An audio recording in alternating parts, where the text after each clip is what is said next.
ದೇವಾಲಯಗಳಲ್ಲಿ ಒಂದಾಗಿರುವ ಹಾಸನಾಂಬೆಯ ಬಾಗಿಲು ಒಮ್ಮೆ ಮಾತ್ರ ತೆರೆಯುವುದು. ಇದೀಗ ಬಾಗಿಲು ತೆಗೆದಿದ್ದು ಭಕ್ತರಿಗೆ ದರ್ಶನಕ್ಕೆ ವ್ಯವಸ್ಥೆ ಮಾಡಲಾಗಿದೆ. ನೀವು ಹಾಸನಾಂಬೆ ತಾಯಿಯ ದರ್ಶನಕ್ಕೆ ತೆರಳುತ್ತಿದ್ದರೆ ದರ್ಶನದ ಸಮಯದಲ್ಲಿ ಈ ಕೆಳಕಂಡಂತೆ ಬದಲಾವಣೆಗಳು ಕಂಡಿವೆ.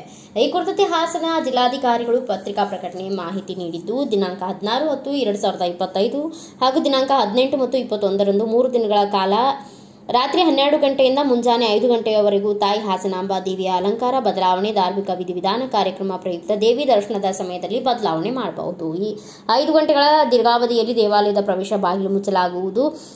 ಈ ಬಗ್ಗೆ ಭಕ್ತಾದಿಗಳು ದರ್ಶನಕ್ಕೆ ಬರುವ ಸಮಯ ಯೋಜನೆ ರೂಪಿಸಲು ಮಾಹಿತಿಯನ್ನು ನೀಡಲಾಗಿದೆ ಎಂದು ಹೇಳಿದೆ. ವಿಶೇಷ ಸೂಚನೆ: 3 ದಿನಗಳಲ್ಲಿ 2 ಗಂಟೆ ಮುಂಚಿತವಾಗಿ ರಾತ್ರಿ 10 ಗಂಟೆಗೆ ಪ್ರವೇಶ ದ್ವಾರಗಳನ್ನು ಮುಚ್ಚಲಾಗುತ್ತದೆ ಎಂದರು.